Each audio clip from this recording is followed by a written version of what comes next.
Let's talk about growing up, being an adult, growing older. We're gonna talk about 5 adulting tips, habits, routines, call it whatever you want to call it. 5 adulting habits that pay off forever. Let's go. Habit number 1 is good sleep. I know for a fact you did not click on this video to hear me say good sleep, drink water, exercise.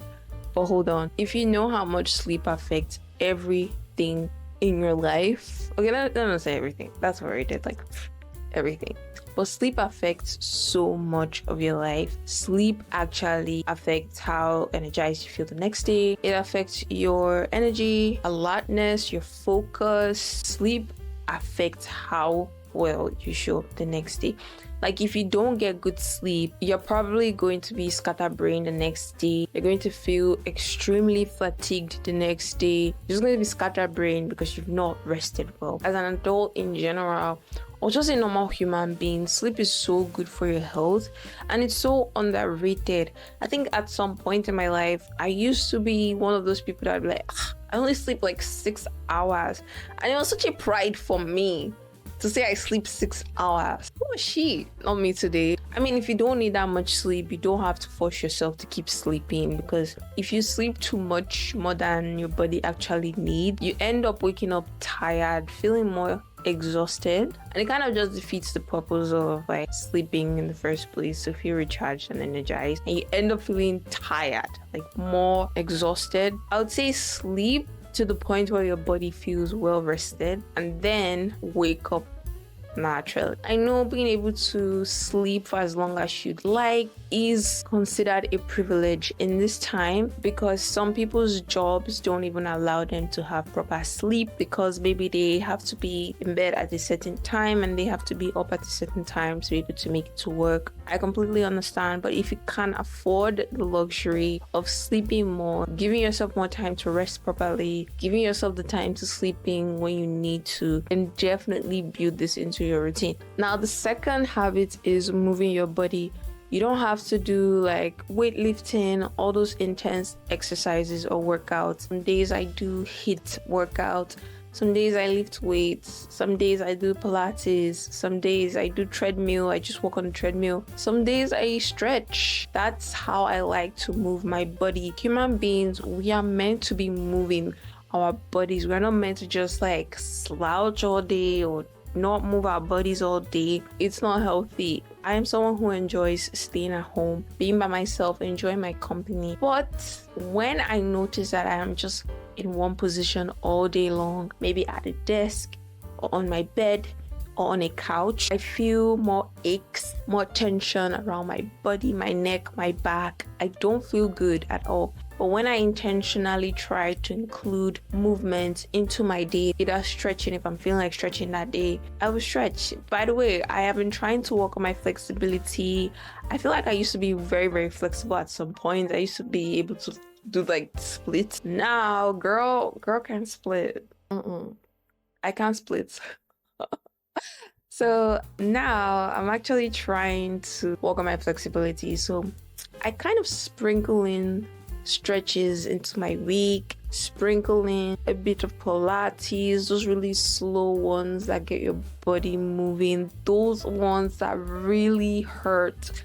I try to do those because they help you build resistance, and stretching really helps you release your joint, release tension. Because if you didn't know, sitting down so much builds a lot of tension around your neck, your back, your joints. It's bad, it's terrible. So get your body moving. If your office has maybe a lounging area or you're allowed to move around, take advantage of that. Move around, walk around. Another added tip to moving your body, especially if you're working at an office or something, is it helps you reset your mind. If you're working on something very difficult and you've been sitting at your desk trying to rack your brain around this difficult task, if you get yourself to just move for a few minutes, you will notice that your brain feels more rested, more relaxed. So you feel more refreshed to be like, okay, now let's look at the problem. Let's see how we can deal with this. Next habit is forming good habits around money. I am still paying for my bad relationship with money to this day. To this day, I am paying for those bad splurges, those like overspending, not being wise with my money, not being careful with my money, just spending without a budget. I am still paying for those bad habits today. Honestly, being an adult, one of the self-care habits you can do for yourself is to learn how to manage your finances. It's very essential. It's going to help you get a broader idea, like a good sense of where your money is going, how much is coming in, how much is going out, where the money is going out to, how much food takes up, how much your rent takes up, how much splurging takes up, how much anything takes up. Like, you would know your money, you would know your finances so well that you can be able to tell when you would have the money for something you're saving for in the future, roughly. Forming good money habits is not only a good adulting tip, but also something that is extremely essential as someone who makes money in society today. Like, if you make money from any means, maybe from a job, from a side hustle, from freelance work, or people just give you money, it's a very good deal to have good habits around your money. I have made videos before on my channel about how to budget, how to save, all of that. And I think one of the videos that I would probably make in the future are my money mistakes that I have made with money, mistakes I've made in my 20s, just not being careful with my money, overspending, spending without a budget, just giving money away or buying dumb stuff that I don't even need anyway. Just form good habits around money. This is a habit that will not just pay off in your 20s, but it would pay off forever and would help you build wealth, like real wealth, that you can even pass down to like your children or so, if you want to. Now, the next one, you can argue with me if you want, but I think a good adulting habit that will pay off for a really long time is learning to cook. Just learn to cook.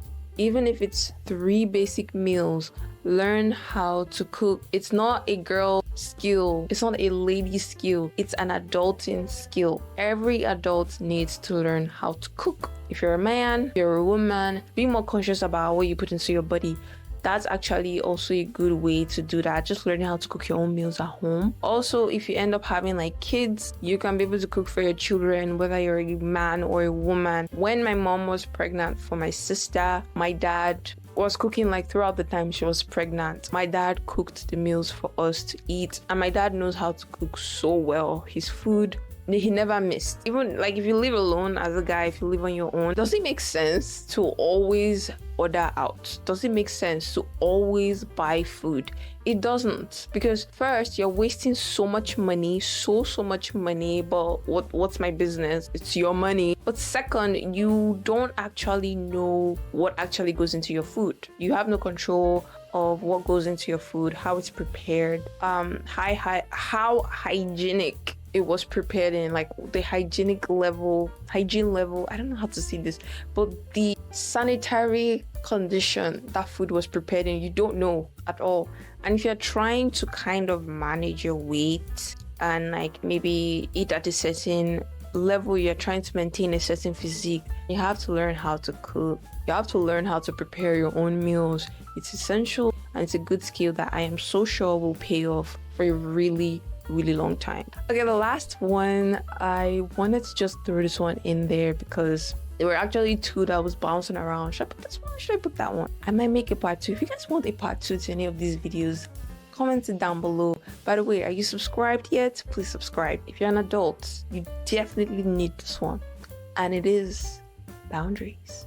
We need to create boundaries in our lives. You need limits. I think as an adult, one thing that we are so excited about is just getting free, being free, breaking free from the clenches, from the cage we grew up in. Like, we're free from mom and dad, we're free from the rules, we can do whatever we want. I'm in charge now. It's my house, my rules. I know, but these things could easily make you form really bad habits. Like, if you don't create boundaries, you could easily pick up bad habits that might take you years to break. If you don't start to reparent yourself as an adult, create boundaries for yourself, create limits for yourself. Hey, at this time, I don't take calls.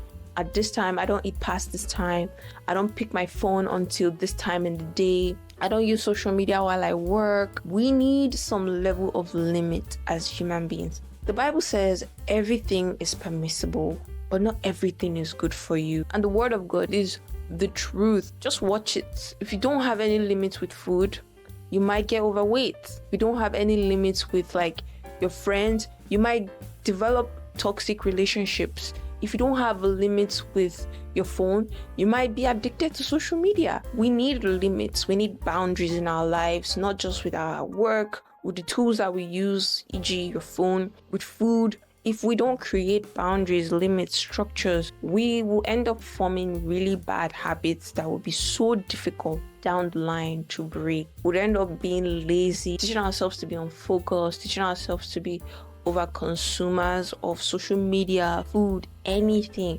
Just be gluttons with everything. Just if I can have it, I want to have it, and I want to have it all, and I want to have it all right now. It's really bad. So that's my last tip, my last adulting habit that I feel will pay off forever. It's very difficult to teach yourself to be disciplined after so many years of just letting yourself do whatever you want. If you only go to the gym whenever you feel like it, you're probably not going to be that fit. These are my top 5 adulting habits. If you guys learned something in this video, comment down below the one you're going to try to work on this week. And also, let me know what other videos you guys want to see. And if you haven't yet, subscribe.